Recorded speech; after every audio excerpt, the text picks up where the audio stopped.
Clinical Director of Asset Group Consulting and Counseling Services, and provides psychotherapy services, supervision, assessments, and training to community members in the Durham region. Nicole, would you like to begin? Absolutely. I'm just going to open up my screen.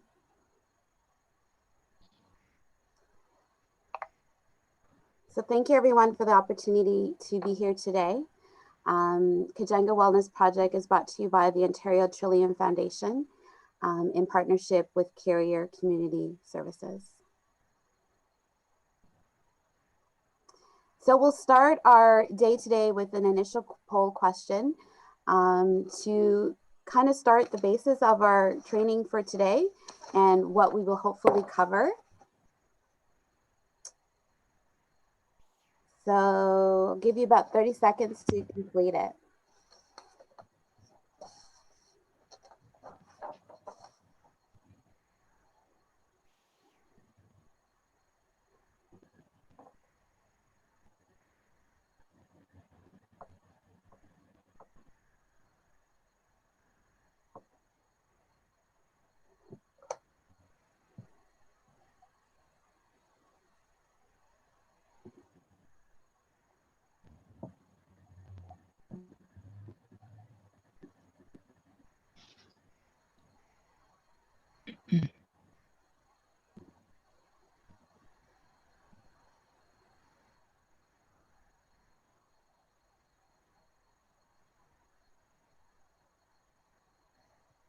Thank you, everyone.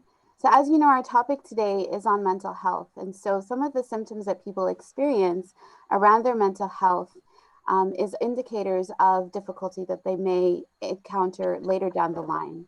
So some of the questions that was asked today was having little pleasure, interest in doing things. And 57% of you shared that is an experience that you have. Trouble falling asleep or sleeping too much is another symptom. Feeling tired or little energy, poor appetite and overeating, and feeling bad about yourself. And it's definitely shown that a lot of us are experiencing some of these symptoms in relation to the current pandemic. So thank you everyone for participating in our first poll.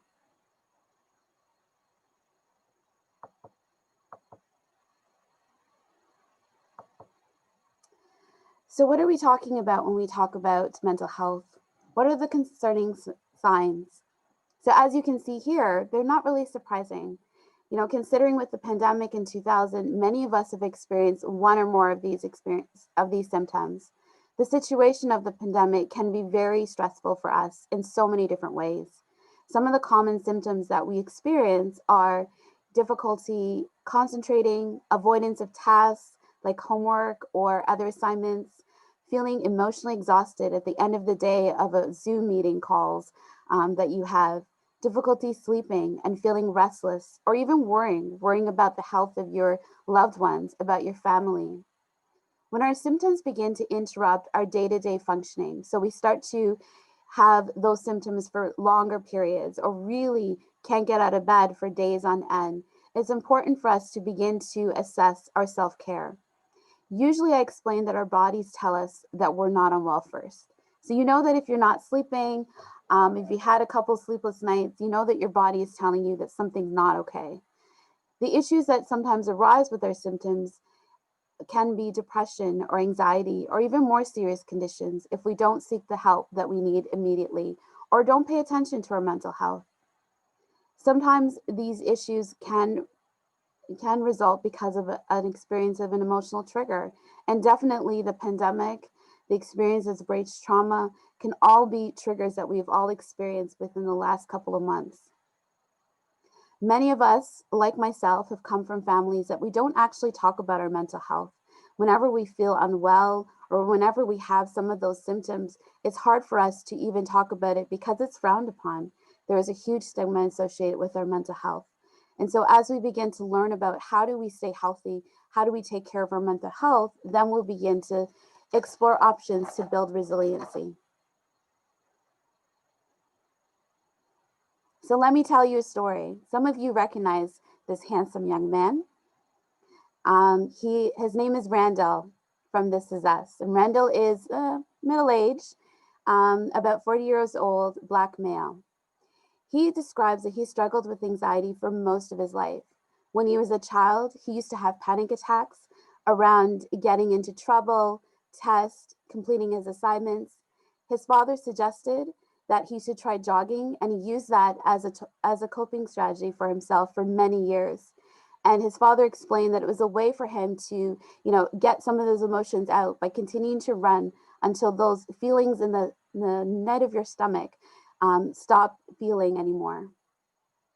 Randall explains that he spent 2 times in the hospital due to anxiety related breakdowns. So, times where his anxiety became so overwhelming that he could no longer work or no longer function without support. These hospitalizations were actually quite good for Randall because it led to stabilization. So recently, if you're on season 4 like I am, just about the end, Randall has experiencing stressors with his anxiety. His job was very stressful as a politician. His wife was starting a new business, and that was also precarious. And his girls were transitioning into adulthood, which also creates its own issues. The teen years create lots of issues for parents and lots of anxiety. And his sister just gave birth to a special needs child, and then his mother was also diagnosed with a cognitive disorder. So Randall's triggers seem to occur when his home was broken into and he confronts the home invader. And that leads to a series of difficulties. Now tell me if you've experienced any of these difficulties. He started to have flashbacks. He started to have nightmares. He was often overthinking, so he's always like thinking about something or something was always on his mind. His thoughts were very always racing, so lots of thinking all the time, and he had a difficult time just settling down and being at peace. He had very fixed ideals and beliefs, so things had to be a certain way, and he wanted a lot of control within his day-to-day environment. He was inflexible to change, and so even the minor thing, like his daughter wanting to go out and date, he had a really hard time transitioning or understanding her perspective. He was very irritable and easily frustrated, and there was a scene in the show This Is Us where he's standing on the stage as a city councilman, and people are asking him questions, and he becomes frustrated and is not able to answer the questions clearly. He has a difficult time with organizing his thought, his memory struggles. There's also times when he's freezing. So all of Randall's friends and his family notice the changes. And sometimes for all of us, other people notice the changes before we do. And so he went to see a therapist because of that. For Randall, it took him quite some time until he truly began to feel comfortable to begin to unpack some of the experiences that he was having. And I think that's similar to all of us. Even when we do decide to get help and we start in that path of getting help, there's always something that pushes us back or always something that comes in the way. So, what are the themes that I talked about? So, the overall themes is that our mental health can be triggered by different things, such as an emotional trigger. It can be something that we're aware of that happens. So, if we know that someone passed away that was very close to us on Thanksgiving, we'll always remember Thanksgiving as a special time and a time that can bring up those emotions. Or it might be, having the stressors of life and work all piling up on top of us, and that becomes our trigger.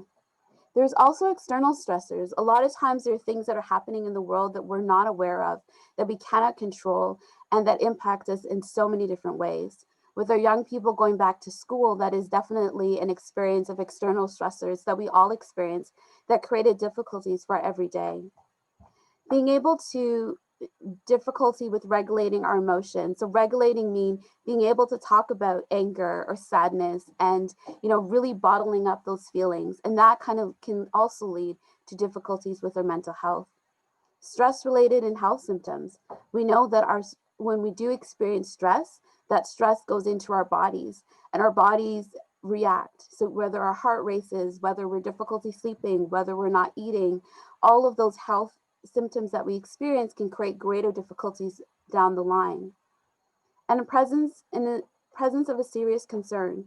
So sometimes, our mental health can lead to paranoia thoughts or to ruminating thoughts or just even not being able to get out of bed.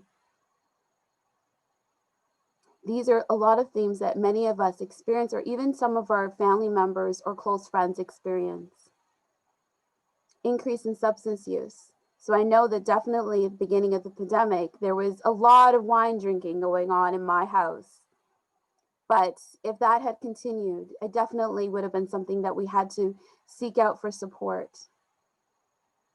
And unhelpful thinking and belief systems.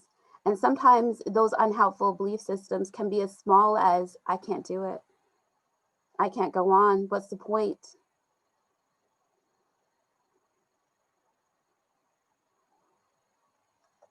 So this leads us to our next question. The next experience is the pandemic.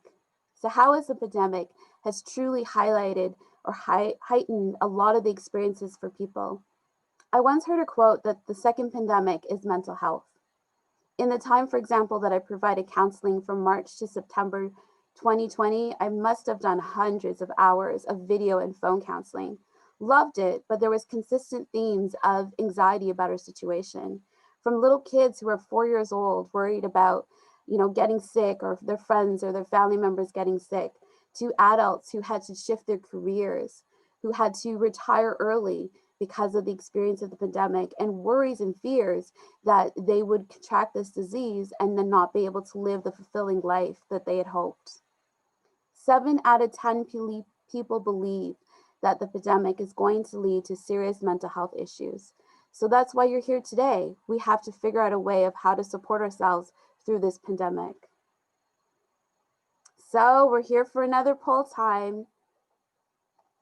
And this one is simple. Just wanting to know, how has the pandemic impacted you? Give me 1 second to start it. Couple questions. We have about 5 questions to vote. And yeah, we'll give you about another minute to answer. Here we go.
Thank you everyone for responding.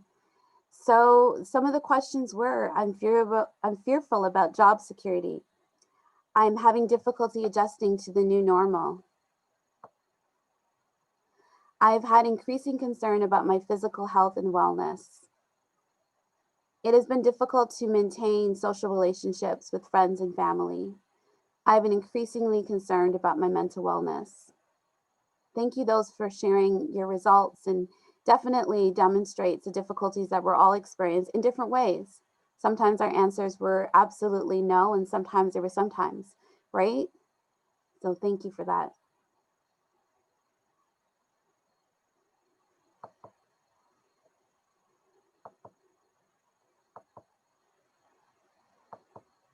The screen disappeared on me.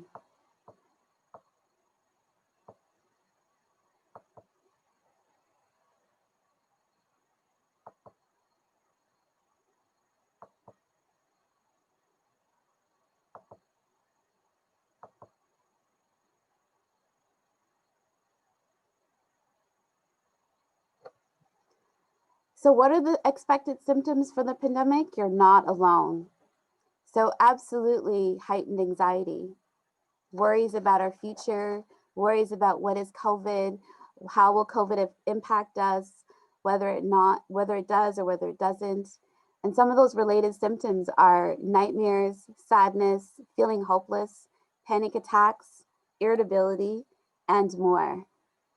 and inundated with information. I remember the first couple of months with the pandemic, I was constantly listening to the news and constantly hearing all of the numbers. I think by May, I was over it. But definitely hearing so much information also does impact our mental health and our awareness. And the disease has heightened so many different deaths, which has led to financial insecurity. Many people have lost their jobs. Many people don't know what the future of their employment status will be because of the pandemic, or what the future in a year from now looks like. And it's also led to even deaths or worries about our friends and our family members. I know definitely for me, one of my family members contracted COVID and got extremely ill, and that fear and worry about their safety was like the first thing on my mind. And the last is, because of what's happened with the pandemic, we've also been able to highlight some of the experiences of Black community members and those attentions around inequities that exist even with the pandemic, but also with police brutality and racial trauma. All of those experiences have been heightened because of what's been happening with the pandemic. But people who initially had OCD were saying to all of us, obsessive compulsive disorder, that yes, we have to have routines about cleanliness and staying clean, but this has definitely heightened our concerns. You know, knowing that we have to be safe, that being close to other people and giving people hugs, ensuring that we're washing our hands, all of these anxieties, all of these practices can heighten anxiety within all of us. Many people have shared with me, for example, when their children come home from school, they don't even let them pass through the front foyer, and they tell them, wash your hands really quick, change your clothes. And even that experience of us as parents telling our kids those experiences creates this heightened anxiety for our kids as well. It's definitely led to very difficult experiences from social distancing. I even hate that word now. I do like physical distancing better because it means that we can stay away.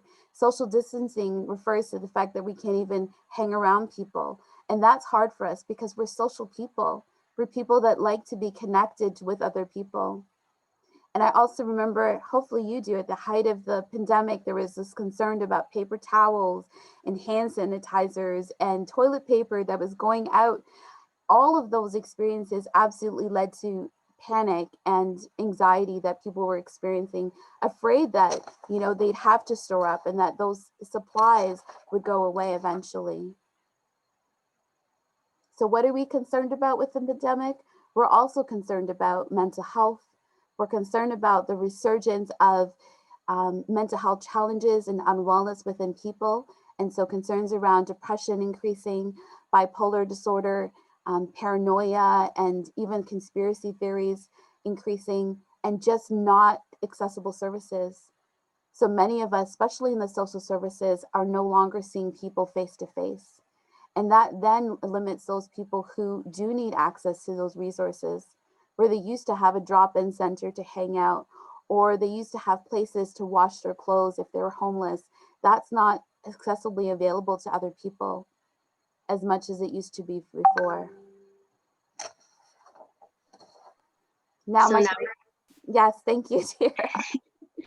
So now we're going to present to you some statistics regarding Black mental health.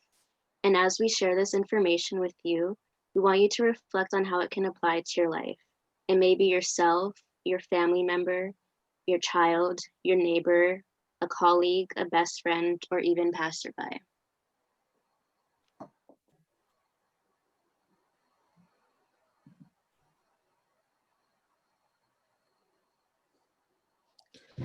Okay, so when it comes to youth, right, based on a CAMH report, they found out that due to the pandemic, about 68% of youth from 14 to 27 years perceive that their mental health has deteriorated.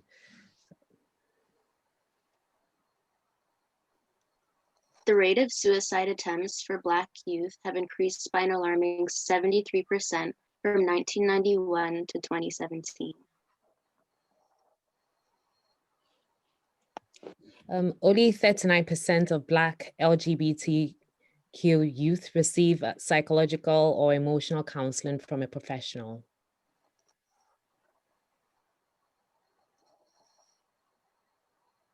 From 2001 to 2017, the rate of suicide deaths for Black males rose 60%, while the rate for Black females skyrocketed 182%.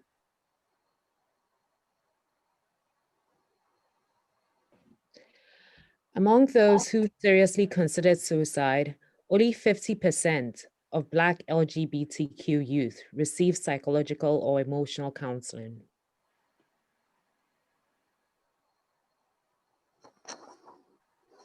Up to 20% of women develop a perinatal mental illness during or after pregnancy. However, the risk for Black women is almost twice that.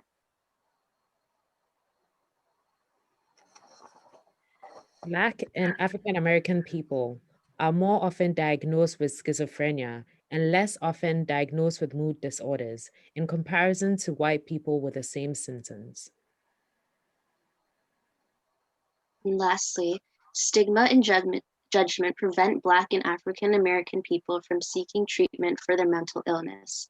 Many believe that discussions about mental illness would not be appropriate even among family.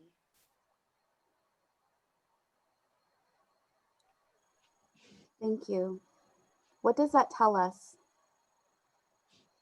We know that mental health concerns and experiences and even access to resources are disproportionately inequitable for Black individuals. We know that is also the same for our young people. So the experience of the pandemic has definitely increased safety concerns with our young people. Many young people are worried about the pandemic and the risk of the spread between other students and their teachers. I was speaking to a young person today or this week, and she shared that when someone is not at class, they know that it has to be around them being quarantined for 2 weeks. And they don't know what's happened to that young person. So imagine playing with your friend and they disappear for 2 weeks and you don't know where they are. Adapting to online learning. We definitely have seen the challenge it was in March and April to begin with online learning. Now it's even worse. The difficulties our young people experience with just accessing online services. Many young people weren't even placed in the classroom until the beginning of October. And socializing with their peers has changed completely. Another young person I was speaking with this week said that she couldn't even hug her friend. So I said, what happens if your friend is sad and they need a hug? Can't even touch them. And so that experiences of not being able to touch or not being able to connect the way that they used to, obviously is going to change the pattern for our young people. And tensions within homes. We know that domestic violence and interpersonal relationships tension has increased significantly since the beginning of the pandemic. We know that many young people and parents experience, not having or not knowing where to go when there is a difficulty within their home. Before, there was an escape by going to a coffee shop or going to a friend's house, but with the pandemic, it's definitely increased their lack of ability to move or find safety within other places. And media exposure, as I explained before, and just anxiety about our future. So I know I've talked about some really heavy stuff. And so I'd like you to all take a time to just reflect upon your emotional reactions. Be mindful of where you're sitting at this place. If you're sitting or if you're able to put your feet to the ground, please do so. It helps to ground you. I'd like you to tune into your heart, tune into your feelings, tune into the thoughts that you're thinking.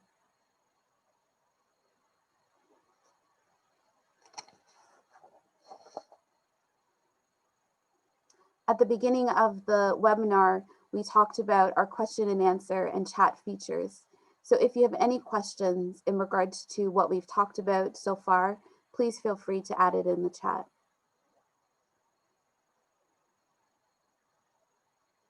And I don't know, did we have any questions so far, guys?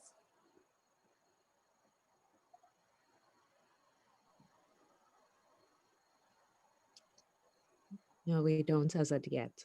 Okay.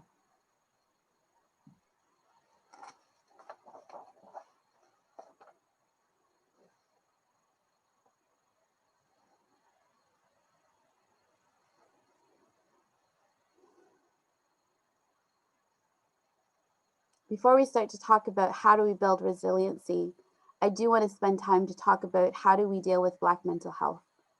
As we started off this session, we talked about Randall and his experiences as a Black man. And now, what are the experiences within our community?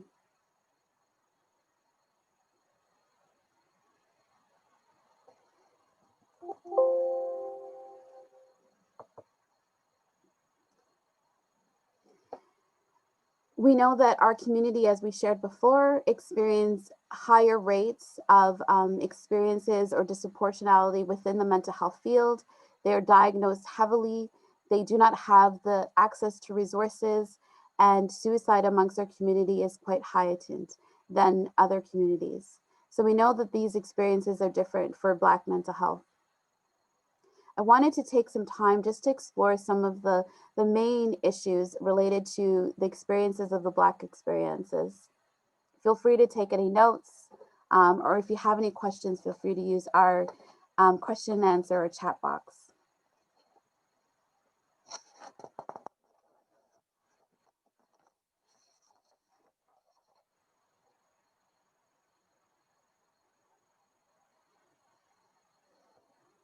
So what is trauma? According to the BC Provincial Health and Substance Use Planning Council, there are different types of trauma. And so there's a single incident trauma, so something that happens one time. There's complex trauma, or the experience of repeated events that occur within our lives. There's developmental trauma that occurs when you're under 17. And then there's intergenerational and historical trauma, which many of us Black people experience on a day-to-day basis. Every one of us experiences trauma differently. The extent to the symptoms, so how we experience trauma, also is individualized. How often we experience it, how intense that experience is of that trauma or that experience, and then how long it lasts, whether it lasts for a month or whether it lasts for years. And I'm moving too fast. So what is PTSD?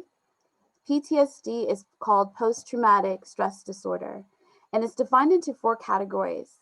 So I'll break it down to you in quite simple terms, in terms of diagnosis for post-traumatic stress disorder. It's definitely when your trauma symptoms or how you experience trauma has really been influencing or impacting your life on a day-to-day level. And it leads to 4 of these areas. So avoidance, so when you try to avoid those thoughts and those feelings and those symptoms that you're experiencing, you try not to talk about it, or when people highlight it to you, you say, no, there's nothing wrong with me. Very much similar to Randall's story, who also tried to avoid what was happening for him. The second one is arousal. So it's the experience that you're always on high alert. You have lots of energy. You're worried about what's around you and what's happening. And that anxiety wants you to also control the things around you. You're having nightmares and flashbacks. Flashbacks when you see the event or see difficult events in your past happen over and over again. The next one is negative cognitions and mood. I think we've all experienced this. So it's when our moods are irritable, we're not feeling today, we're frustrated, or we feel angry, or even when we have thoughts about people, about life, and those negative thoughts are not helpful to us. That is part of PTSD. And re-experiencing. So it's when you're experiencing the trauma or that experience over and over again. So you go to bed, you have your bedtime routine, and as you're sleeping, you're reliving that event over and over again. Within our community, those experiences of PTSD occur quite often. And here are the things that cause it. These are our common struggles. So race trauma. So experiencing aggression, those experiences of race trauma or racism also impact our mental health. Experiencing and watching racial tensions within your community, whether it's in your school or in the outside community, or even watching it on television. We know that Black women and our mental health and our physical health, we're often not heard by physicians. We're often misdiagnosed, and sometimes not even diagnosed at all for the conditions that we experience. We know that there's language barriers. So if you're coming from a different country or have a different language, not being able to access resources within our language can also create a struggle for our community members. Sometimes there are things happening at home that is impacting your day-to-day life. So whether that's interpersonal violence that looks like arguments, name calling, hitting, shouting, making threats to each other within the home, that also creates struggles for the family members. Involvement in criminal justice.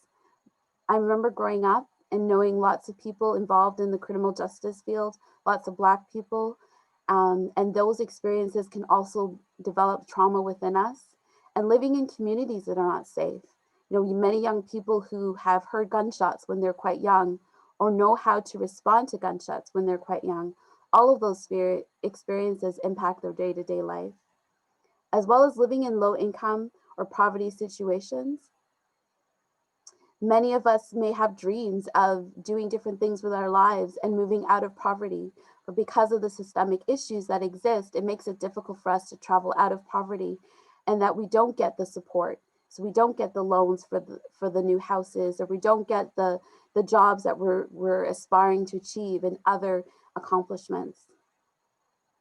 And low-income housing. One of the things that becomes difficult for people in the pandemic is that when we were quarantined home, when you lived in a home with multi-generations, when lots of people lived in that home, all living together in that same space created an issue.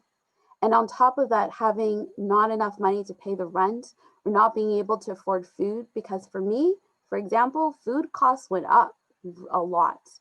And I wasn't even making enough money to even cover half the time of the amount of food.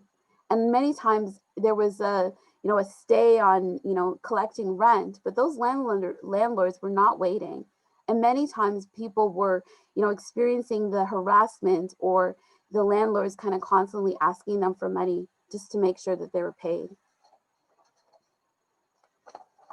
These struggles are very unique to the Black community.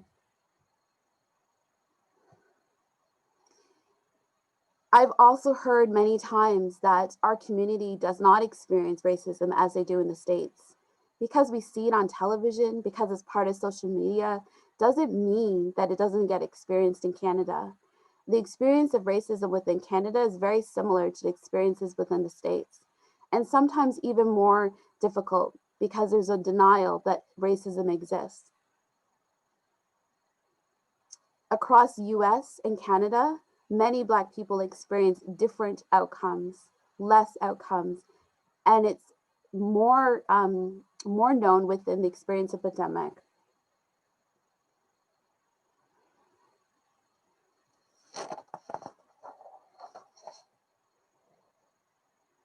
Many Black people I talk to haven't even seen the video with George Floyd because of how triggering that experience was.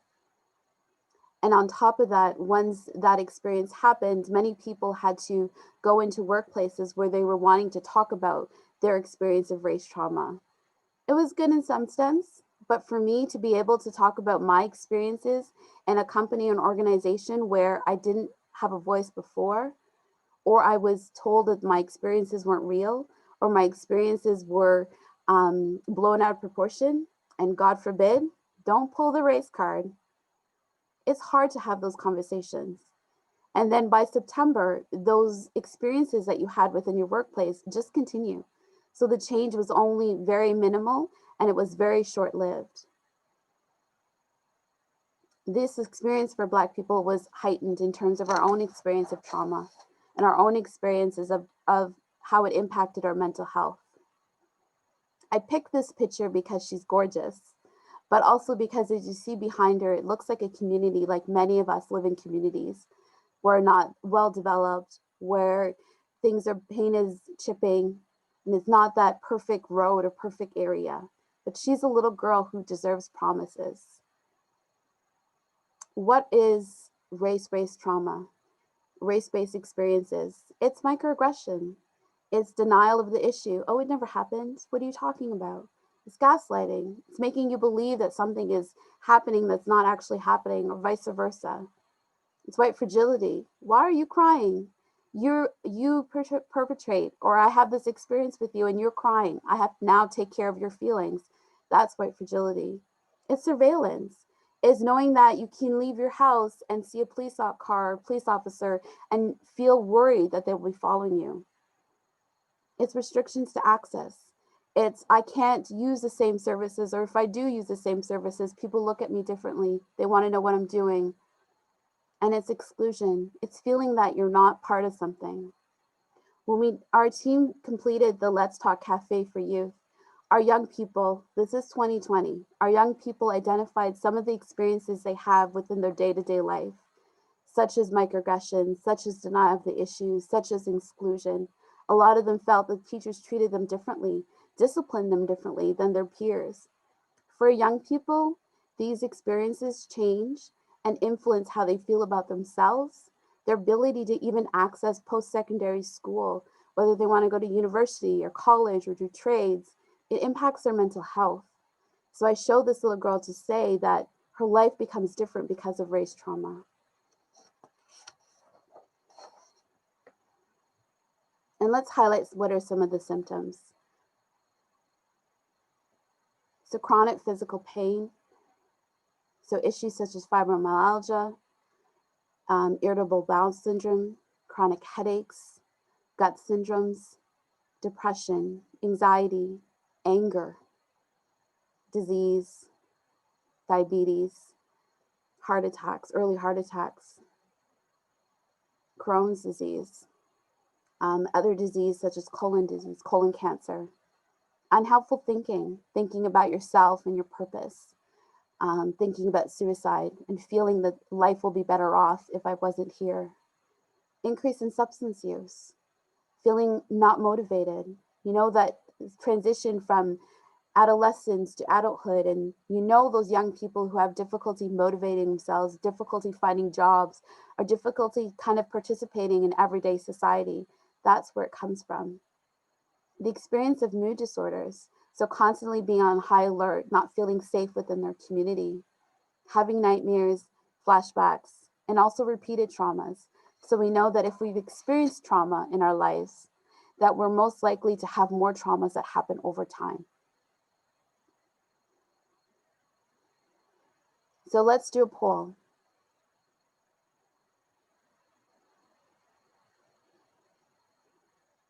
How has race trauma impacted your life?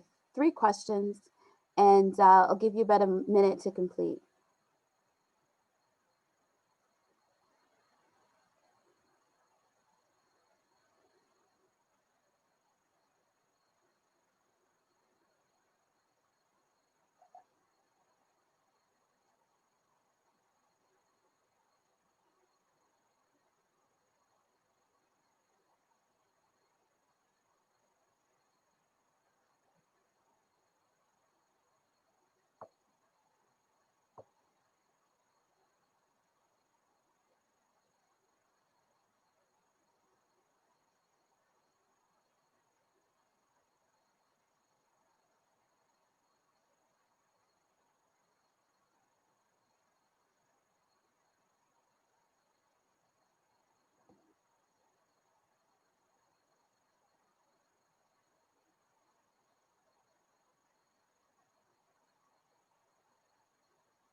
Thank you to everyone who participated. My apologies for those who did not get a chance to, but I'd like us to all see the results. So how has race trauma impacted your life? 54% of us said somewhat. 15% of us said a lot. Are you or people you know impacted by race trauma? 92% of you said yes. And how have you been an ally? This is a great question because many of us are not directly experiencing race trauma, but we also experience or see other people experiencing trauma. And being an ally is also very hard work too. So using social media, 15%, speaking up against racism, another 15%. And this is probably my hardest thing to do. Interrupting unhelpful conversations, 69%. Thank you everyone for sharing.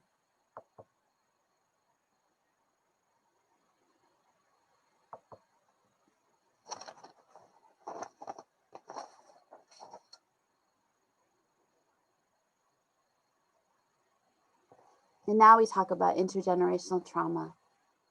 So we have the current experiences that we have right now, and then we have the experiences of intergenerational trauma. I first started to learn about intergenerational trauma when I was working at the Children's Aid Society. And one of the complicated issues we noticed that many of our families were also linked with an adult or who also was in Children's Aid Society when they were little, and vice versa. And we also saw linkages between great-grandparents or family members further down. We know that poverty is systemic. And so initially I thought, oh, well, when people live in poverty, they're going to experience more likelihood to be involved with child welfare. But what I started to learn is that the experience of trauma is not just in one's experiences, but it's felt within our bodies. It's in our DNA, in our blood, and it's passed down to our children. That's science. Did you know that when a woman forms eggs in utero, it happens when they're a fetus? So all of the eggs that you have are developed when you're a fetus, which means that you and I, our DNA was formed in our grandmother's womb. I've also heard growing up that it takes 7 generations to heal a nation. I never knew what that was like until I learned about the science of intergenerational trauma. So how many generations have we survived slavery? I think we're on number 4. 7 generations of segregation ended in 1990s. And 7 generations of residential schools, 1996. So how can we support our community to heal 7 generations in just 1 generation? I recently went to a training held by Youth Rex presentation on understanding intergenerational trauma. And in this presentation, we also talked about how first generation survivors of trauma and how that carries on to the second, to the third, and to the fourth. Intergenerational trauma can be understood historically and can have an emotionally devastating impact on the experiences of people, especially when it's aimed directly at the group or because of their status as an oppressed group. So it happens because we're Black. It happens because we're Indigenous. And this includes also Holocaust survivors, residential school, Indigenous people, Black and Caribbean people, and other oppressed groups within society. The experience of trauma can impact our development, our brain development. As I said, it changes our DNA and it changes future generations. We know this because even the way that our parents taught us, the way that they brought us up, the way they disciplined us, came from the lens of their parents. And many of us, especially if we had Caribbean or North American parents, experienced really, really harsh discipline. Do you know where that came from? That came from slavery. We had to teach our young people, our parents had to teach, or parents' generations had to teach our young people that they needed to listen, because if they didn't listen, they were going to get killed by the slave master. And that continued over generation, and generation. Something that when slavery ended in 1800s was the last country to end slavery, that practice continued.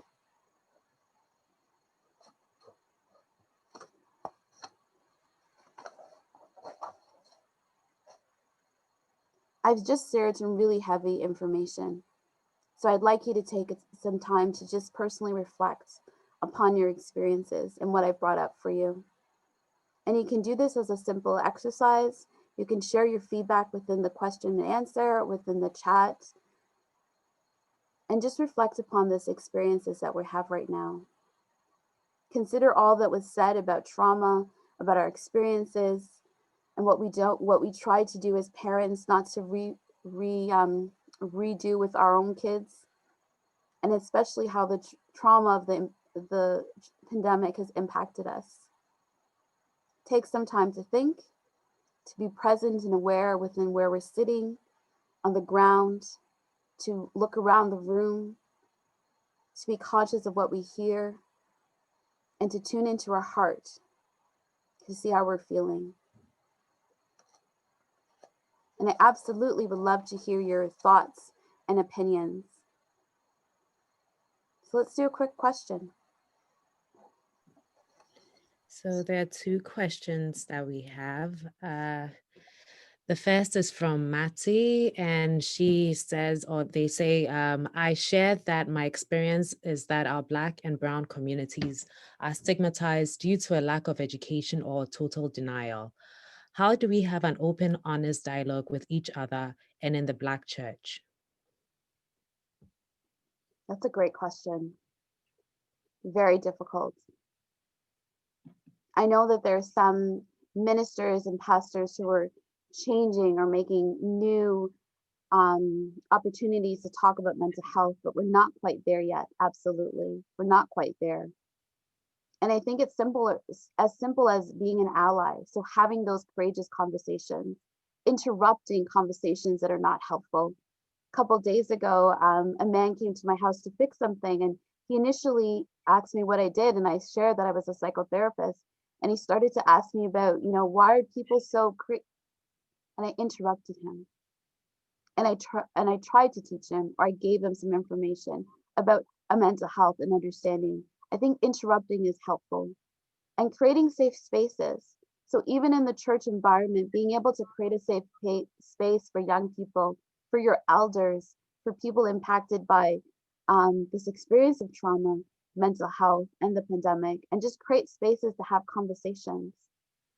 When the pandemic started, I started to do a Bible study with my sisters and my mom, and I just felt it was too small, and half the time no one showed up.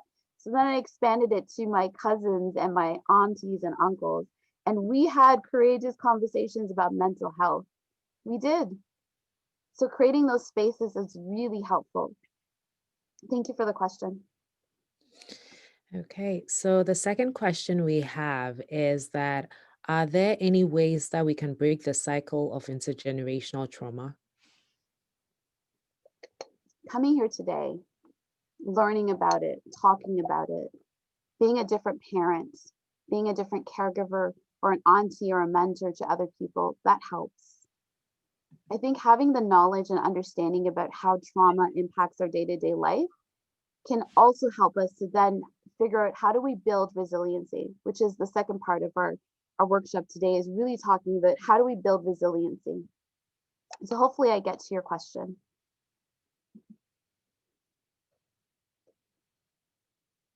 Any other questions? That's it, but we do have a comment here Yeah.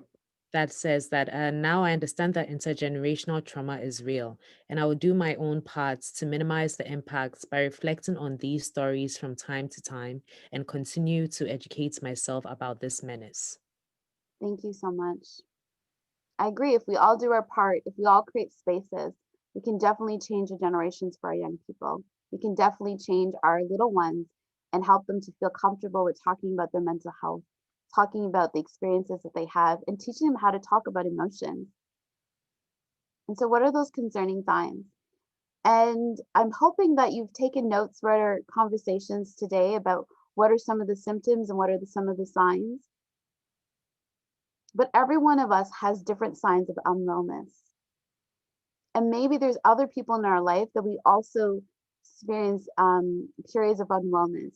So being able to detect those. I don't obviously want you to tell people, oh, you need to go get help or you're not all there. But I do think creating spaces. So even asking the question, what can I do to help? How can I make your day better today? And I also look at mental wellness on a spectrum. I don't see it as, it's horrible or it's not. I see it as we fluctuate throughout our lifetime. So there's going to be times in our lifetime when we're feeling great and our mental health is at its highest peak. And there's going to be times when it's not so great. And if we learn to accept and understand that all of us have mental health, yes, and we all vary throughout our lifetime, it kind of makes us more willing to seek support when we start to recognize some of those signs. If we start to treat our mental health as part of our physical health, our nutrition, and doing the same actions around making sure that we can stay healthy and taking care of ourselves and being so conscious about our self-care, all of those things can help us to continue to maintain wellness throughout our life. And when we do experience those unwellness, that's the key, is when we do experience unwellness, seeking support right away instead of waiting until things get really difficult or become difficult to shift or change. So we started off this webinar workshop with questions. Um, Basically, I took it from the patient stress questionnaire called the PH9, and it's a really good self-assessment tool to figure out where you're at. And so I encourage you to Google it if you can, but also feel free to also talk to your doctor about your symptoms. Your doctor also does a PH9 questionnaire as well, and so they can also give you information in terms of what next steps would be helpful. I put this in because I learned this word today, allied health provider. So that's considering nutritionists, dietitians, naturopath, massage therapists, all of those individuals and health practitioners can really be part of your healthcare plan. If you can afford them or you can be able to get a referral to them. There was also a post today that I saw on Facebook around weight loss. And one of the things that is also covered by OHIB is weight loss support as well, too. So getting support in those areas and speaking to your doctor about your concerns can really help to get the support that you need right away. And if your doctor isn't someone that you feel comfortable talking to, there's always other options that you can utilize. So many health places, such as Carrier, for example, has an on-site physician that you can see confidentially. Try natural remedies first. I'm all about the natural herbal teas, the sages, and things that you can do naturally within our environment, within the earth that can help us heal through our difficulties. As we enter into, the seasonal experiences of winter, a lot of us start to feel sad or down, or our mood has gone down. We start to eat more because we're not getting enough sunlight. Really and truly, that's what it is. And so by taking the right vitamins, by making sure that we have access to sun, it's going to be hard because they can't travel anywhere, but traveling is really good at this time of year. All of those things really can help to shift our moods. And so being really cautious and using those interventions first can help. And I always say that medications are the last resort. So usually with your physician, if they're recommending that you take medications, they'll start off with the least intrusive first. The least intrusive meaning that it's going to have the minimal side effects and the minimal usage. And then it increases as your symptoms do not change. And this is my part, building resiliency. We can all build resiliency within our lives as much as our mental health as well. Thinking of adding counseling or psychotherapy, just talking to people. Sometimes I don't even have answers or suggestions. And I ask people, what was helpful? And they said just talking, just getting it off of their chest. And so even talking to anybody, now that we have accessibility through phone and video counseling, really creates that opportunity for you to be able to express how you're feeling and just get that emotional stress off your chest. Life coaches, they help with motivating you to achieve shifts and changes within your personal and professional career. Group support, so being in a group with people who've also experienced difficult things such as grief and loss, or even cancer survivors, also can provide you the support you need. And then creating a greater balance within your everyday life. So we're at 8 p.m., which is our final countdown, I guess, to the end of our workshop. And I've laden you with lots of information, but here is the good part. Now what? What can we do to support our mental health? And I'd like to take some time in the next hour to really give you some tips and strategies that really can help you with your mental health. So if you have a notebook, feel free to take it out or even use your phone to capture some of the information today. And we'll definitely share on our website as well. So what did I learn about COVID with myself? There is so many things that I took for granted as we entered into the pandemic. So many things I took for granted. I absolutely, getting a mani and pedi is like absolutely essential needs. Because I think by the time a month in, my fingers were peeling like it was not good at all. So being able to access those type of supports is really important. I realized that I couldn't sleep anymore. So maybe because of the lack of activity or not going out as much, not the stress and bustle of getting into traffic, I really had a hard time falling asleep. And sometimes I was in bed at 2 and sometimes at 4 a.m. But I think just having compassion for myself during that time period was really helpful. The fresh air was amazing.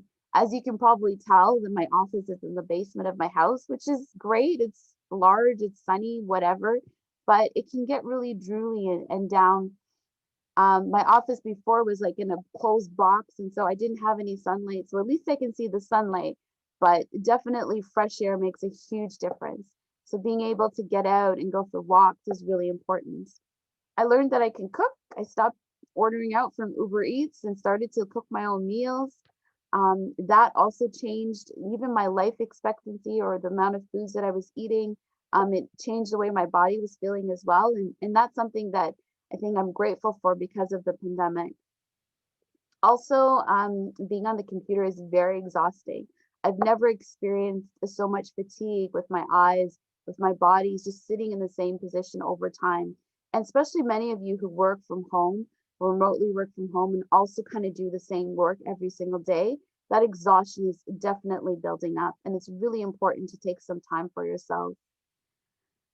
I'm over Netflix. I'm over Crave, where it used to be something special and amazing to like sit and watch a show for the entire day. Now I'm like, I need to find other things to keep myself busy. I love the TikTok videos that were shown on television all the time. Apparently, I'm not good at it. I can't sing, I can't dance, and I'm not as cool as I used to be.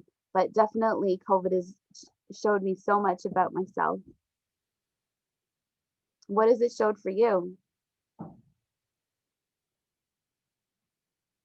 What is resiliency? I love this word. I love this word. It means the ability to preserve and achieve a good outcome in the face of adversities.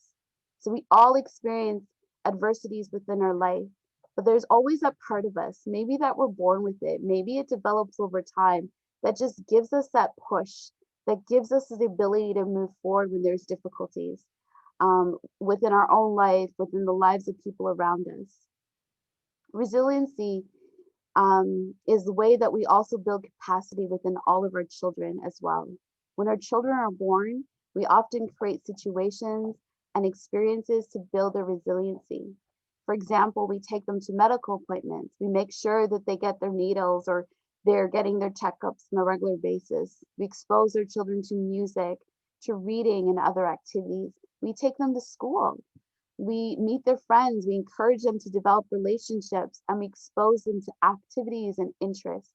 All of those things build resiliency within our children. And we can do the same with our mental health. We can develop self-care plans and ways to take care of ourselves as well. So how do you build resiliency in your life? And this is where I want to hear from you. What are your thoughts? What do you do within your day-to-day life that helps to build your resiliency? And I'll give you some suggestions first, of course. So there are different blocks of resiliency, individual characteristics that help us to build our ability to manage and survive through really difficult experiences, such as race trauma, such as microaggressions within the workplace. Our talents and interests.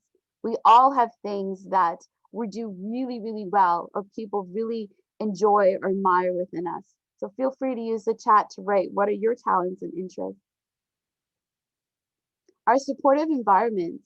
Who are the people that we go to whenever we're stressed, or even if we just want to chat when we're taking those long drives? That supportive environment creates support for us throughout many difficulties in our life. We don't often have to even talk about those difficulties. I think being around people and having that connection helps to build our ability to manage through difficulties. Who are our mentors? Who are the people that kind of give us the guidance that we need within our day-to-day life? Mentorship really helps with building our resiliency. In education, whether you've decided to go to university like I have, or whether education for you is reading or being exposed to late night news with Trevor Noah, or watching Angela Rye and her opinions and her thoughts, all of those things that build our our knowledge base, and our education helps to build those blocks. And then what are our nurture? When do we give back? When do we show love to other people? All of those reasons, all of those things that we do to nurture and to support other people, to do kind and loving things toward other people, help to build our resiliency. And yes, of course, I'd love to hear all of your thoughts.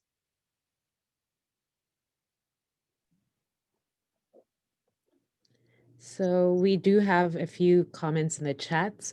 So one is that I build resiliency by talking with my family. Another person commented that learning the skill of mindfulness has helped me build my resiliency. I'm so much better at bouncing back after difficult situations. Absolutely. Thank you so much for sharing. Absolutely. Thank you. Yeah. Exercise. Someone.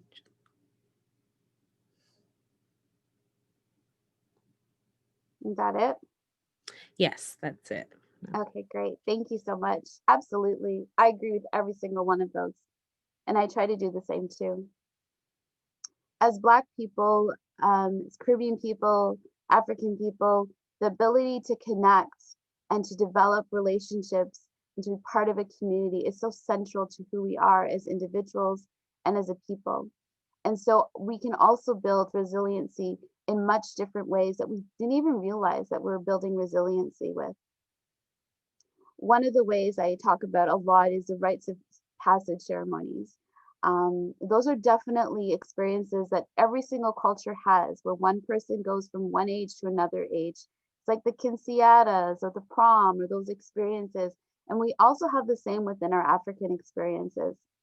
I can tell you that when my daughter was turning 13, so she was 12 turning 13, I tried to develop the same kind of rites of passage program or experience of practice within our family. So I gathered together all of her friends at the time and all of my aunties, all of my close friends, and we spent the night pampering the girls. We gave them self-care activities. We gave them face masks and manis and putties. And the next morning, they had like the best breakfast ever with all the foods that they enjoyed. And then they did like a fashion show and kind of showed off their clothes, and we made them feel really, really special.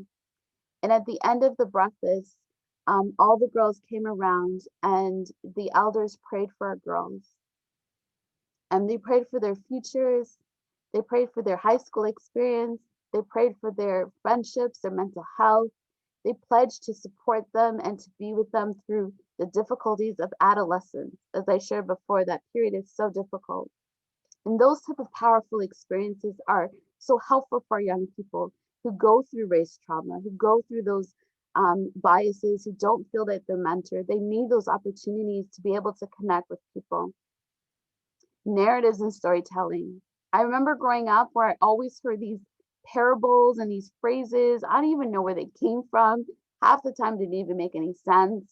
But stories are such a good way of telling, to teaching about our culture, to teaching about morals and lessons and values.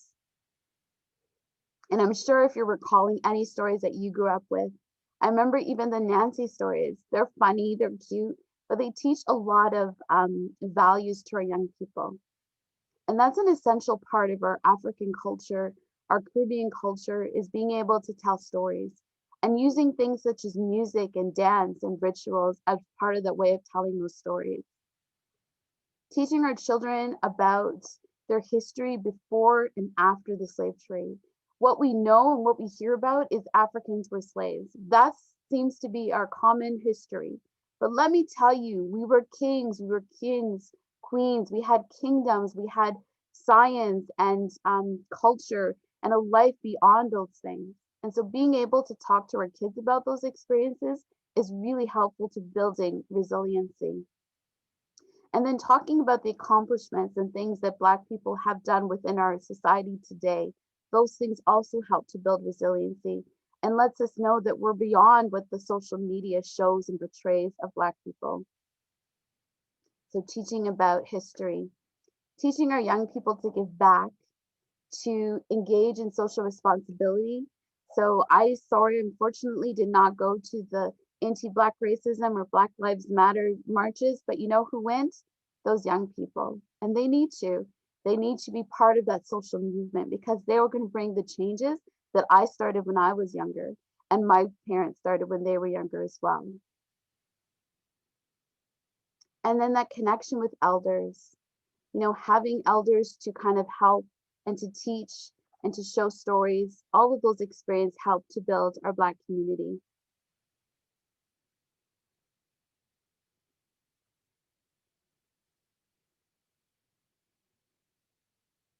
So you matter. You absolutely matter. I like to take the opportunity, hopefully I can play it, to play a recording that came from one of my amazing colleagues on self-care plan.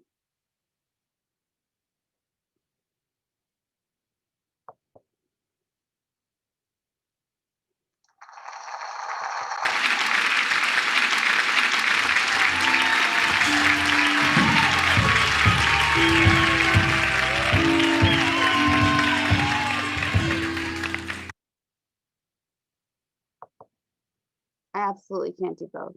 Sorry.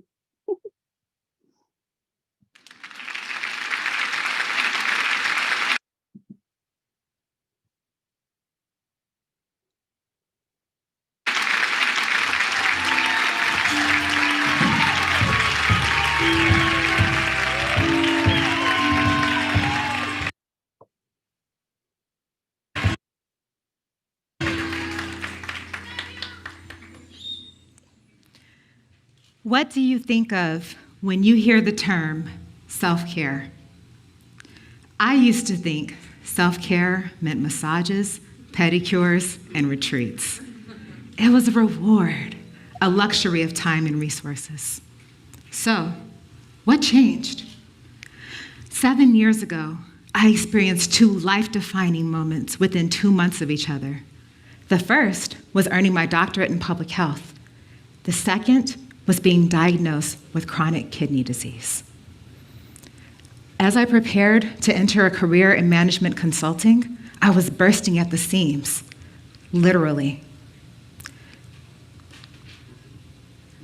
The medications that I was taking were leading to uncontrolled weight gain. Still, I wanted to make a good impression. My first client required 4 days of travel per week. I worked long hours without complaint. In fact, I barely noticed when each day walking from my office building to my rental car became more and more of a struggle, and my legs were beginning to feel like they were tightly packed into my skin like sausages. It wasn't until I was in my hotel room that night and I couldn't sleep from the pain that I began to realize something might really be wrong. So I did what anyone might do in that situation. I turned to Google for answers. When it failed to provide me with a clear diagnosis, I reluctantly asked my manager to meet me in the hotel lobby and drop me off at the emergency room on her way to work the next morning. There, I found out that a blood clot had formed in my lower right leg. If you're keeping track, I was now dealing with chronic kidney disease and a blood clot. And if you think that because I have a doctorate in public health, I listened to my doctors when they told me that 2 medical conditions and a stressful career were a bad combination, and that this led me to an epiphany on the urgency of self-care, you'd be mistaken. I was paired up with a peer mentor from the National Kidney Foundation to help me wade through my diagnosis. I can remember asking her several times early on, exactly how hard can I push without getting sick? She listened and she was patient, but she would never answer my question. It wasn't until I went through multiple periods of disability leave related to my condition that I was ready to change and my question shifted. Instead, I asked, how can I best take care of myself? I had to redefine my identity outside of what I did for a living. I thought about what first ignited my passion for public health. I wanted to understand how cultural and social factors shape the health of Black women. Growing up in South Central LA, I'd experienced firsthand how preventable medical conditions like high blood pressure and diabetes were ravaging the lives not only of Black women in my community, but in my own family. I reflected on my cultural messaging. I had grown up surrounded by strong female role models. Many of them were the first in their families to attend college, and they worked in environments where they weren't always treated fairly or with respect. And I now realize the same strength I saw as admirable was also a burden, a survival mechanism that often meant their own needs came last. Health problems often took their lives prematurely or compromised their quality of life. Next, I reflected on broader societal messages that I received around success. Phrases such as work hard, play hard, or burn the midnight oil, or worse, you can sleep when you're dead, rang through my head. I realized I believed that the roadmap to success required me to prioritize work and study over less important tasks, including self-care. In fact, I've been rewarded all along for neglecting to care for myself. And now, my recovery depended on me disrupting that cycle. I decided to define self-care for myself as any practice that helped me to manage my stress and promote my well-being. I'd like to use a self-care assessment that has been widely adopted by researchers and practitioners to walk you through 6 categories of self-care that I applied in developing my own plan.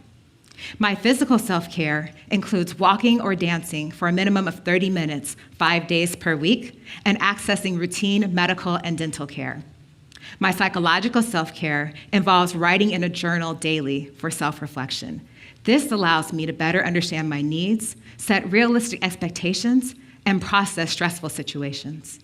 My emotional self-care means having compassion for myself every day of my life.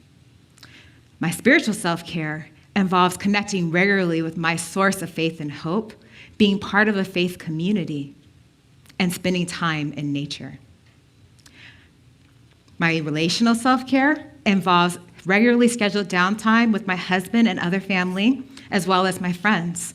And finally, my professional self-care involves pursuing work that is invigorating for me, setting boundaries around that work, and establishing mechanisms for support from peers and mentors. I didn't figure this all out alone. I had help from family, from friends, from therapists. With the help of my doctors and trainers, I decreased my stress, improved my nutrition and physical activity regimen, found effective medications, and shed 40 pounds from my highest weight over time, eventually entering remission. Today, I feel better and stronger than before. The self-care practice I shared with you continues to evolve as I go through new challenges. I still struggle occasionally with anxiety and insomnia, and I still go through sudden, unexpected health events. This past year, I was diagnosed with fibroids, benign tumors growing in my uterus. Just 4 months ago, I made the decision to undergo a hysterectomy. At the time, I knew few women who'd been through that were my age, and I often felt alone. I knew I wanted to change that for the women who came after me. During my recovery, I became vocal about my story, posting regularly on social media. As I did this, a tribe of women began to form around me, women who were willing to honor my decision and share their own. As we shared each other's experiences, I felt less alone. The platform that I'm standing on today is a privilege. It allows me to use my story as currency and use it to empower others. My transparency and vulnerability allows people who may not feel comfortable sharing their own stories to participate in critical conversations on self-care. I believe the problem with self-care is that it's focused on the individual. It reflects society's value of self-reliance. It's flawed. My larger vision for self-care is communal, with individuals benefiting from the lived experiences of others, from social support and accountability. I believe that self-care is a daily practice that should reflect your interests, needs, and preferences, and it should have room to evolve with you over time. In order for self-care to be practical, however, it must be supported by resources on multiple levels. This is the social ecological model. It's a multidimensional model used to explain that behaviors such as self-care are not solely determined by the individual. Rather, they're influenced by environmental factors on multiple levels. For example, your self-care practice is influenced by the practices of those that you interact with on a regular basis, what you do for a living, where you live, the resources you have access to, and the policies that govern your society. I'd like to use this model to show how you and I can play a powerful role, not only in engaging in self-care for ourselves, but also making it a reality for others in our communities. At the individual level, we can make sure that we know important information to monitor our health, such as our blood pressure. We can also engage in healthy behaviors such as regular physical activity and adopting a diet that is healthy and sustainable. At the interpersonal level, we can tap into the power of lived experience. We can share our stories and hold space for the stories of others. We can provide and seek social support and accountability, and we can establish healthy norms among our peers and colleagues. At the organizational level, we can help to establish a culture of self-care in the organizations that we are a part of. Leaders in the workplace can serve as champions for self-care, modeling behaviors that sustain performance over time, such as asking for help, not rewarding overwork, and encouraging employees to take regular vacation to recharge. At the community level, organizations can work together to create environments that facilitate self-care, such as making sure there's safe places to exercise and ensuring that healthy food is affordable and accessible. At the policy level, we can advocate for policy changes that help to dismantle stressors that are systemic in nature, such as racism and income inequality. These are both drivers of differences in health that are unjust and avoidable. The missing ingredient in self-care is a multi-level approach. Self-care should be practical, holistic, inclusive, and it should be supported by resources on each of these levels. I believe there's something that you can do to take action on what I've shared with you in today's talk. First, develop your own self-care action plan. Think about what you can do on a daily, weekly, or monthly basis to facilitate self-care in your own life. Focus on practices that are accessible, affordable, and attractive to you. I ask you to prioritize your own self-care first because your wholeness is vital to fulfilling your purpose and sustaining this work over time. Second, I ask that you take action on one of the levels that I've shared with you today. Each of us has the power to share our stories and not only address our own behavior, but write letters to legislators at the local, state, and national level. For example, you can advocate for policies on healthcare to make sure that it's affordable and accessible for all. If you have a position of leadership in the workplace or in the political sphere, use your leverage to make self-care a practical reality for all. Whatever your position is, start where you are and do what you can. When it comes to self-care, we are all in this together. Thank you.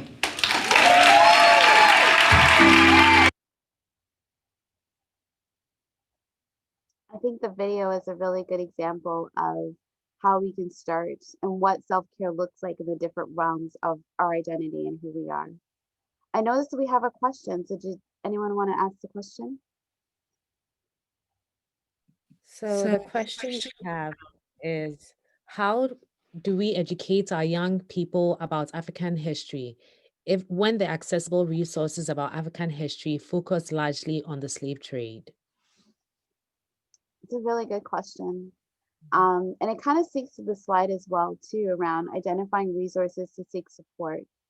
So getting books, I know there's lots of books that the library was even focusing on, as well as the chapters around books that talked about our history, books that talk about really good moments that our Black young people have accomplished over time, as well as historical experiences of people as far back as Martin Luther King and way further back as well as Marcus Garvey and so much more.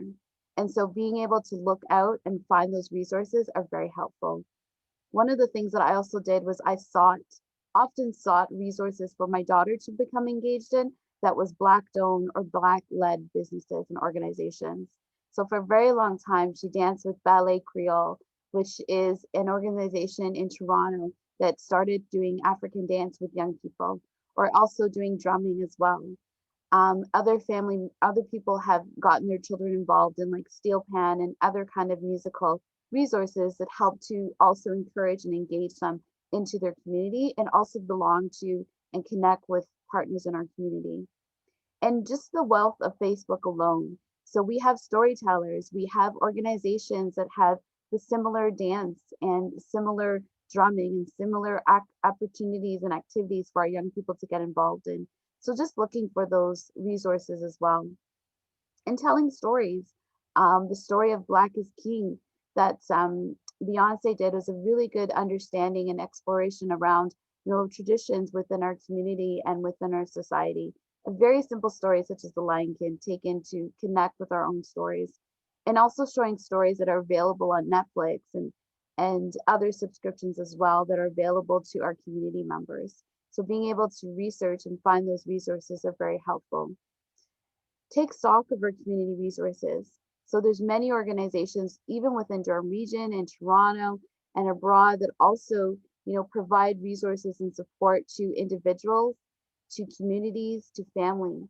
And so being able to take stock of those resources is really helpful. And go-to resources, even our own organization, Kajenga Wellness, is purposed around, helping families and helping individuals to access resources. And so tuning in and connecting with those resources can help you find what you need for your family. Developing opportunities for mentorship. This is hard because we come from a community where we're so isolated and we don't have access to people or resources readily within our community. And part of that is asking for help, asking for support, and looking to these organizations that do provide services to look for and find what you need. And so an example is if your family becomes involved with child welfare, instead of focusing on how do I get these people out of my life, use this as an opportunity to ask them, how can you suggest I access these resources, and make them accountable to helping and support your family in the best way possible. And mentorship is the key. Mentorship is really important because it helps build connection with our children, with our community members, and even with ourselves, to have someone outside of our family to be able to talk to and connect with. It also teaches our young people around healthy role models because they can explore and they can learn and they can develop interest in so many different areas, and they're not limited to the typical work that our community is most likely to engage in.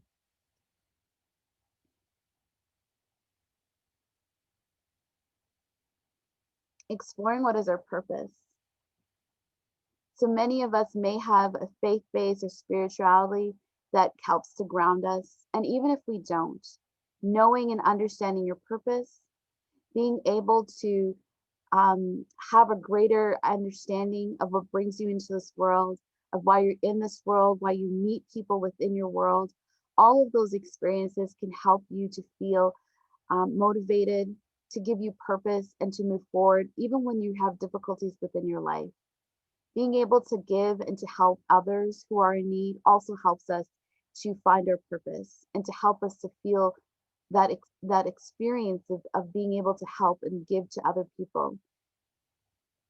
Infusing gratitude in our daily life, even when there's nothing to be grateful for, finding gratitude within our practices in the mornings, in the evenings, at night, and giving space and time to be thankful for, and encouraging ourselves and other people to do so helps to promote purpose within our everyday life. And how do we promote healthy families? Because definitely we know that our children are impacted by what's happening. So what do we need to do to promote healthy families in the midst of the pandemic and as we move forward within our lives? So talking to our children, as difficult as it seems, being able to have those difficult conversations with them are very important. It's gone were the days where children were seen and never heard. It's important to be able to talk to our children in age-appropriate ways about the virus, just to even dispel their myths about race trauma, just to even help them understand and give them a sense of motivation to be able to become an ally or do the right thing if that happens and if they notice racism happening to their friends. One of my little girls that I used to work with as well, on her TikTok, put a hand of the Black Lives Matter as her profile logo. And she talked about how the experiences of race trauma impacted her and how she felt. And she was 9. And so that experience for our young people allows them to give themselves voices and allows people to hear what they have to say and to know that we need to make changes within our community. Reading books about what's happening in the pandemic, but also in terms of race trauma, listening to their concerns and hearing their thoughts, and also spending time to reframe some of the conversations that they hear on television. Because sometimes what you hear on television isn't always the truth and isn't always the best thing. So being open to talk to your kids about what they hear on the media is really important. Establishing a routine, even through the experience of the pandemic, when our days changed completely, being able to maintain your routine that worked for you and for your family, not what worked for the school system or not what worked for other people, but what worked for your family, really helped to create some normalcy within your new normal. Um, Carving out special family time. So whether it's one day a week or every night for dinner, carving out that special time within the family to grow and to connect with each other. Spending time with social media. So as I shared before, that my family members started to do a weekly study where we met together and we talked with each other and talked about upcoming things or even the things that we were experiencing. And that was huge for everyone involved, just to be able to connect. For those who also shared the importance of exercise within their daily life, absolutely. So having healthy schedules, eventually I had to start going to bed at a decent hour, making sure that you're eating well, ensuring that you're, getting time to just to go outside and just to experience the beautiful weather when we had it, or even the cold days. Those experiences really help to lighten our mental health. And then obviously continuing to practice self-care. Investing in out-of-box supports. So you know what I mean. Going to counseling and getting the supports that you need. Supporting local businesses, so people in the community, also helps. Showing kindness to your neighbors. I know that when I was growing up, everyone kind of knew each other in the neighborhood, and then I moved to a different neighborhood and I don't know anybody. So just even the very sense of just talking and getting to know your neighbor or showing kindness to them, picking up their blue bins at the end of the garbage day, doing things to help other people also helps us to feel better and helps to build our resiliency. Many people started their online business or any business during the pandemic. So if you've got a life plan, if you had something burning within you that you wanted to try, being able to try those activities is absolutely an excellent idea at this time. And using your creativity skills. So my creativity skills was writing and building a website, and that's what I did during the pandemic. But that also created a sense of calm and purpose within me because I was using that as a tool to help and support other people. And of course, trying new things. The other day, I was speaking with someone who said they're going to try photography because that's something they've always wanted to do. So being able to do those activities is really helpful to lightening the load and improving your mental health.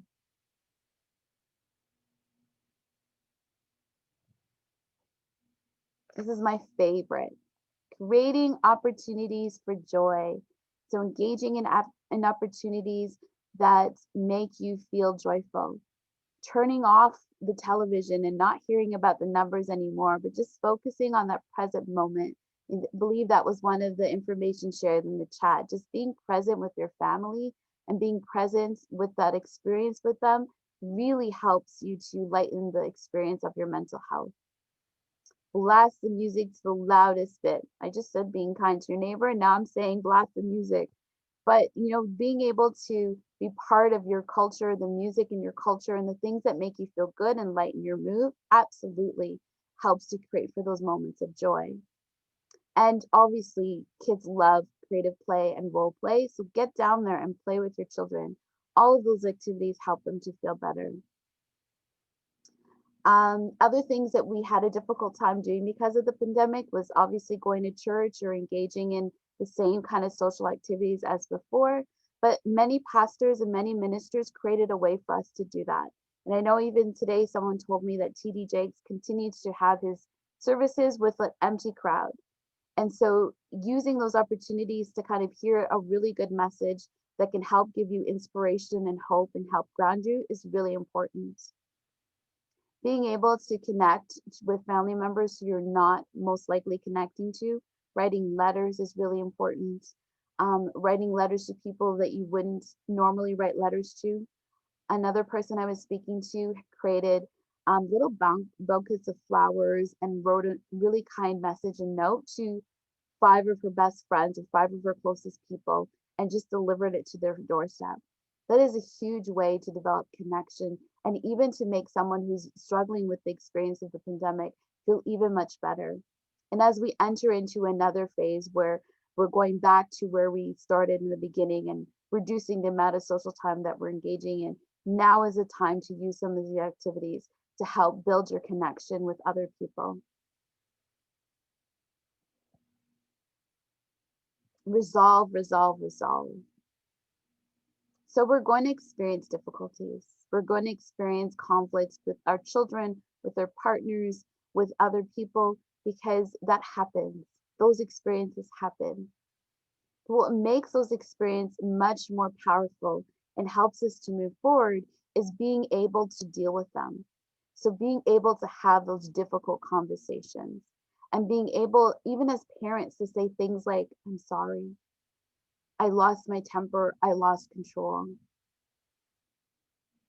And so resolving difficulties that are experienced within our family helps to create a very teachable moment. It teaches our children about forgiveness and about letting things go. And it teaches us to be humble and vulnerable and to know that we all make mistakes, but we can learn from them and we can move from them and we can become closer and connected as a family. And if you're struggling to do so, seek support with family. Seek support with a counselor because a counselor can also help resolve some of the issues that you experience within your family. So what changes will you make? I know in like an altruistic world, I gave you so many amazing ideas and suggestions on how to create some safety and connection within your family to, keep your mental health in a good space and remain well throughout this very difficult time. And so what is one thing that you're willing to do to change or to create resiliency within your life? And focus on each of the 4 areas that Portia talked about. So whether it's emotional well-being, psychological well-being, spiritual well-being, physical and professional, what are some of the things that you plan to change within your life? And choose one thing. You don't need to do 1,000 things. One thing is good enough. And start to incorporate that one thing within your day-to-day life. So if one thing you decide to do is just to spend 5 minutes breathing in the fresh air, that's one thing that you've done. And every day you can try to make yourself accountable for that. If your one thing for psychological well-being is to post about gratitude every single day for the next 50 days, then just doing that little act can help to lighten the load on your mental health, believe it or not.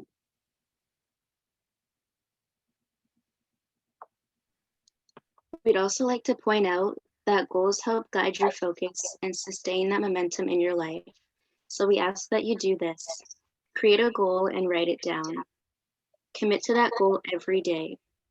Express gratitude for your ability to be here to create goals. When you're not able to attain your goal, show compassion towards yourself and forgive yourself. Experience your accomplishments with mindfulness. Be aware and acknowledge every part of your journey and every step you take towards achieving that goal. Thank you, Tara. So we've come to the close of our presentation and just wanted to know if there's any other questions, comments. Yeah, we do have comments. This one is in relation to the resources, the question that we had about resources for African history. So someone suggested a different book list, which is a bookstore for books. And right now, in terms of the things that we can do, someone also commented about creating a gratitude journal. Yeah, Mhm. that's Absolutely. what we have. I'm going to hold you to it. So I'd like to hear from you again in terms of whether you were able to do your gratitude journal. And if you live in Asia, it's like me, there's a bookstore called the Notability Bookstore that I purchased lots of my books from recently, and they were excellent, wrapped everything up in a nice bow. It was quite some care put into it. And definitely also a knowledge bookstore, which is in Brampton, but they do deliver as well. Also provides some excellent resources from storybooks for little kids to books about our history, about some amazing, even Canadian writers as well. So we have a couple of questions. What are great spaces for Black women to decompress? Hmm. Hmm. I'm going to also ask my friend Anita to also share some results as well, because she also has an interest in that too. Definitely, the most interesting things are Facebook. There is many Black groups on Facebook right now. Black Moms Connection, which is like a group of women from like all over North America. You have one question and like everybody's responding to that question. So it's absolutely phenomenal. Even like I've seen like online book clubs online. I've seen lots of like opportunities for women to connect with each other. I'm also hosting a support group for women as well, because I do believe that our ability to connect with each other, even to talk about some of our emotions, is really important. What else would you have, Anita? I agree with you, especially the group on Facebook, Black Moms Connection. I think that's one of the best women's group that I've actually joined. Another one is Black Queens of Toronto and of Durham. That's another positive one. Um, and I mean, as you mentioned, we're going to be creating the Black Support Women group. So yeah, those are some of the avenues. I agree with you on those. One of the definitely concerns that many people that even I've spoken to as well is that they feel so disconnected. And even as women, once we finish school or high school, where do we find those connections, or where do we build relationships with other people? And a lot of it has to do with, putting ourselves out there and getting the courage that we need to kind of start these activities. And I think we mentioned online activities because it's easy right now, right? It's easier to join a group, and you don't need to show your video. You just need to listen in. And eventually when you start to feel comfortable, then you begin to share within that group. Would you agree, Anita? Yes, I do agree. I Yeah. do. And I think that's a lot of what a lot of us women, one of the things that we sort of why we're also hesitant in being using some of these spaces as a safe space is just because we're afraid to be judged. So, I mean, when we are able to, for instance, as I said, the Black Moms Connection, when you hear some of the things that people put out there, like even their worries, the things that they go through in life, and then to hear the kind of advice that they get from other women, that helps to empower and that helps to help build them up. And then there, right there, we have created a positive space. So definitely Absolutely. agree. Yeah. Absolutely. Okay, so the next question that we have is, how can I support a relative who is suffering with mental health but is not willing to accept my support?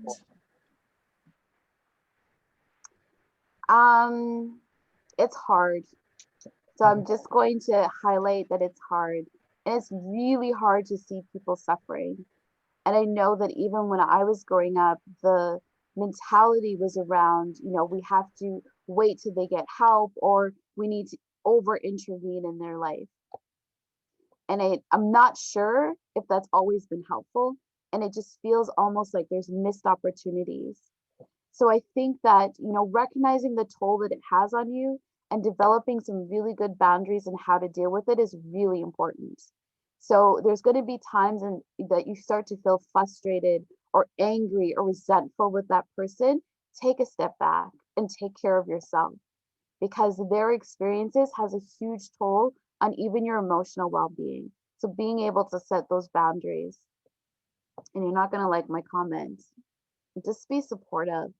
Just do the things that if you were struggling in that situation, what would you want for someone to do? You just want someone to be there. And sometimes that means, taking them out for coffee or just spending time in their presence, showing them love and connection. I know we can't hug people, but hugging them if you can, but showing them that love. Because a lot of times, we deal with stuff in our heads, in our minds, and our feelings. And if we even go back to, the PTSD symptoms around avoidance and dealing with those nightmares, and sometimes we can't even begin to talk about, and we feel shame about what we're experiencing. And so even just getting support or even talking to family members of how you're feeling is a strain or difficult for you. So showing that empathy to that person who's struggling and just being there to support them is really important. Please don't do interventions where everyone comes around and tries to like help and support them. They're not always that effective. But what is effective is just showing that love and empathy and just being there as much as you can. And then obviously taking care to support yourself so that you're always in good space to support that person. Bringing other family members as well into the fold in terms of how we're going to support this person so that you're all on the same page and that everyone has a different role and can kind of be there for that person, even when everyone else is taxed and not able to do so. And then the last, I think, is seeking support. So getting counseling, even for yourself or for family members, to talk about the experience and seek solutions that best support them as they help and support a family member going through this difficulty.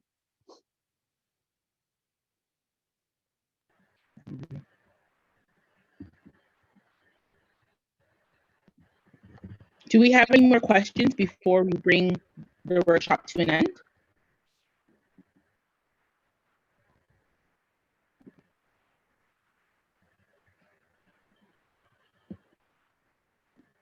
So I do want to thank Nicole for a great and awesome, informative presentation. I mean, I know I learned a lot. There was a few things that I took away that I thought I knew or I thought I was doing, but she enhanced my knowledge on that. So I do want to thank you, Nicole. Before we leave, I just want to give you a bit more information about Kajenga Wellness Project. So our key goals and activities is that we want to be able to promote healthier families. And by doing that, we want to be able to create a wellness fair. Unfortunately, we wanted it to be in person, but with COVID, it might be looking like it might be a Zoom, but we're working with times that we are in right now. We're also going to be trying to do this through educational workshops. So, for instance, as we just did, this building resilience and mental health, that's one of the workshops, and we had a parenting one, and we have upcoming ones also. We also want to be improving access to culturally. We also want to be able to improve access to culturally informed resources. So we want to look at creating a navigation line, as I said, educational workshops, and also support to access to mental health, because we know that in our community there is a lack when it comes to mental health. Since we have limitations because of wait lists or funding that is not affordable. We also going to be looking at developing supports that reduce isolation. So that could be done through online resources library, and once again, support groups and counseling. I do want to talk about some of the upcoming programs we do have available. So I'm hoping to see some of you there. We have a few that's coming up. We have a Let's Talk Cafe actually next week Wednesday, and it's in regards to navigating child welfare. So register for your free ticket on Eventbrite. We are posted all over on Facebook, but you can also join our website to get your ticket. We will also be having one called Effective Communication and Mindfulness, which will be 2 workshops. We'll have another one called Building Entrepreneurial Youth, workshop for parents and youth, and another one called Your Kids Are Not Lazy. Workshops are on understanding the developmental needs. So those are some pretty awesome topics that we will be talking about, and I hope you'll be able to join us. And as I said, I will present you the website at the end. But, join us on our website for more information on what will be for the topics.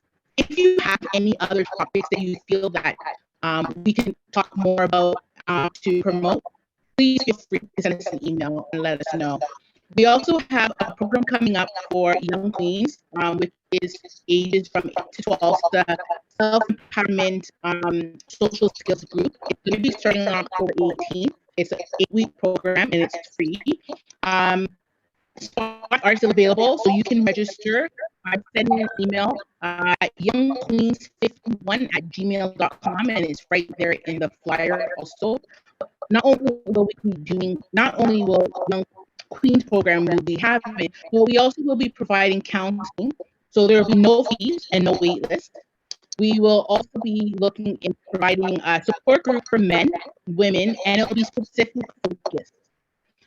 I also want to talk about our men's group for young boys. It actually starts from the ages of, what ages is that, Nicole?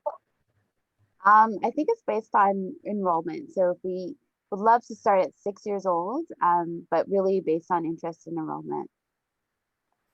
Okay, so this is for our.